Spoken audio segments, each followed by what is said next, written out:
घ्या आपल्या परिसरातील दिवसभरातील ताज्या घडामोडी।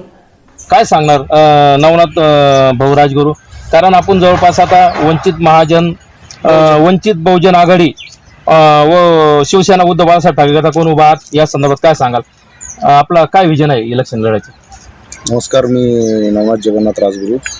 मी 2026 जिल्हा परिषद निवडणूक इथून उद्धव बाळासाहेब ठाकरे, वंचित बहुजन आघाडी आणि काँग्रेस यांच्या महाविकास आघाडीमध्ये इलेक्शन लढत आहे। परिस्थिती अशी आहे का सगळ्यात पहिले आपण समजून घेतलं पाहिजे इलेक्शन का होतात। इलेक्शन खरं म्हणजे इलेक्शन झाले पाहिजे सुशिक्षित उमेदवार, विकास या मुद्द्यावर। परंतु काय झालं, इलेक्शनची आता भाषा बदलली, इलेक्शन जात आणि ह्या सगळ्या गोष्टी व्हायला लागली। खरं पाहिलं तर विकास तसा म्हणजे ज्या मुद्द्यावर व्हायला पाहिजे तो झालाच नाही। कारण जिल्हा परिषद सदस्यपद हे आतापर्यंत लोकांना कार्यक्रमात जाणे, शाला घालणे आणि फिरणे आणि हे सांगणं म्हणजे जिल्हा परिषद सदस्यपद हे आतापर्यंत मला तरी वाटत नाही की या सर्कलला कळालेलं आहे हे किती मोठं पद आहे आणि याचे कामं काय आहे। आरोग्य, शिक्षण, तलावाच्या लगत जाणारे गंभीर रस्ते। कारण आमच्या गावाला एक तलाव आहे साहेब, तुम्हाला सांगायचं म्हणजे का तलावामध्ये आमच्या इथे एका मुलाचा माग बुडून मृत्यू झाला। तिथं खरं म्हणजे परिस्थिती होती की ॲम्ब्युलन्स पोहोचायला त्या तलावापर्यंत पक्का रस्ताच नाही आहे आणि पक्का रस्ता नसल्यामुळे त्या मुलाला दवाखान्यात नेण्यामध्ये थोडा वेळ झाला आणि दुर्दैवाने त्याचा दवाखान्यात जाण्यापर्यंत मृत्यू झाला। आज जर तो रस्ता भक्कम आणि चांगला असता तर ॲम्ब्युलन्स किंवा मोठी गाडी जर तलावाच्या पायरीपर्यंत गेली असती तर मला वाटतं ते मुलगा वाचला असता।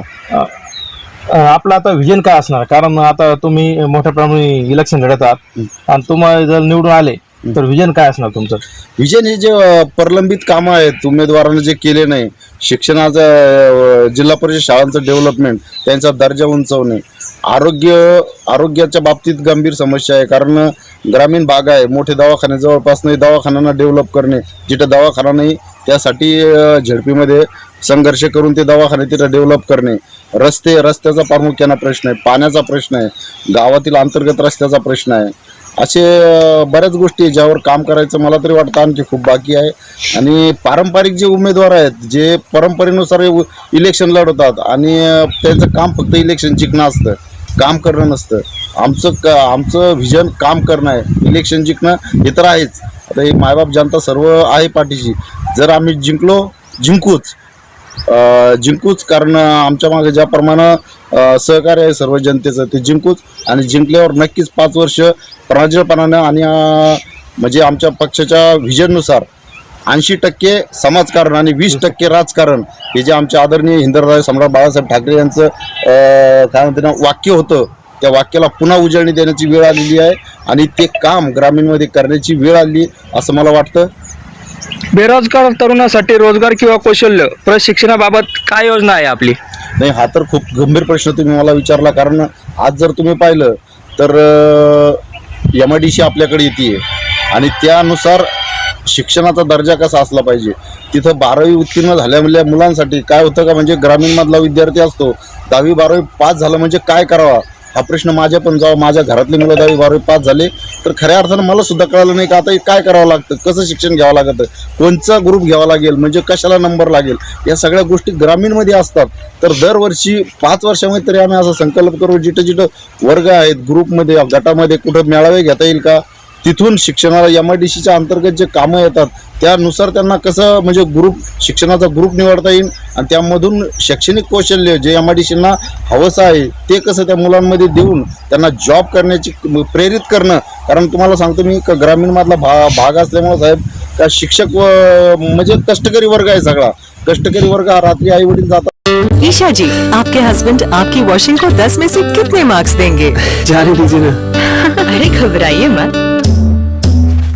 सॉरी, काश मैं महंगी टिकिया ले पाती। नई फेना सुपर वॉश टिकिया आजमाइए। बेहतरीन झाग, कोमल हाथ, रोज और चंदन, सुपर चमक। महंगी टिकिया जैसी धुलाई नहीं, फेना सुपर वॉश टिकिया में समाई। फेना ही लेना, फेना। जातात, झोपतात, मुलाला शाळेत टाकतात, त्यांना वाटतं ही तिथलोकच जिम्मेदारी आहे, पण खरी जिम्मेदारी असती 12वी पास झाल्यानंतर तुम्हाला कोणत्या फील्डला जायचं आहे ती फीड जर चुकली तर त्या मुलाचं शिक्षण म्हणजे 10वीपर्यंतचं खराब होतं. त्यामुळे त्या फीडला जाण्यासाठी त्यांना काय मार्गदर्शन करता येईल का? आपल्यापेक्षा आता आम्हाला जेवढं कळतं त्यापेक्षा एखाद्या तज्ज्ञाला तिथं मेळावा घेऊन ते मार्गदर्शन करता येईल का? कारण मार्गदर्शन खूप महत्त्वाचा भाग असतो.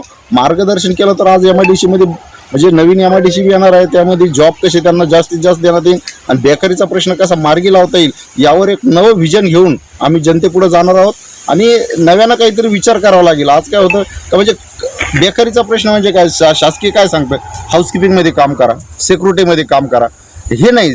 तुम्हाला इंजिनिअरिंगकडे वळावं लागेल, तुम्हाला टेक्नॉलॉजीचे शिक्षण घ्यावं लागेल. आज काय बेरोजगार मग जा हाऊसकीपिंगला. आज तुम्ही जर पाहिलं ग्रामीण मधला मुलगा हा जर तुम्ही गेला साहेब तर गावाकडचा मुलगा पाहिला तो हाऊसकीपिंगमध्ये काम करतो किंवा मग तो सिक्युरिटीत काम करतो. हे म्हणजे तुम्हाला त्यांना दिलेला न्याय नाही आणि तो मुलगा वेल एज्युकेटेड असतो. पण काय झालं का चुकीचं निवडल्यामुळं, शिक्षण हे चुकीचं निवडल्यामुळं त्याची जिंदगी खराब होती. त्यामुळं मला वाटतं की तरुणांना मार्गदर्शन करण्याचं, योग्य मार्गदर्शन करायचं वेळ आहे तरुणांनाही. आता काय पारंपरिक उमेदवारांना सोडून मी तुम्हाला परत त्याचा उल्लेख करतोय का पारंपरिक उमेदवार सोडून नव्या पिढीचे उमेदवार. कारण मला तरी वाटतं का आता ही आमची माझे सहकारी कैलास भाऊ हिवाळे आणि मी ही नव्या युगाची नवी पाठ आहे आणि ही नव्या राजकारणाला दिशा देणारी ही एक घटना आहे. आम्ही म्हणजे चांगल्या प्रकारे नव्या टेक्नॉलॉजीनं काम करू, नवीन शिक्षण काय मुलांना देता येईल, त्यांना काय मार्गदर्शन करणं, वेळोवेळी तज्ज्ञाचा सल्ला घेऊन, वेळोवेळी तज्ज्ञाचे मेळावे लावून.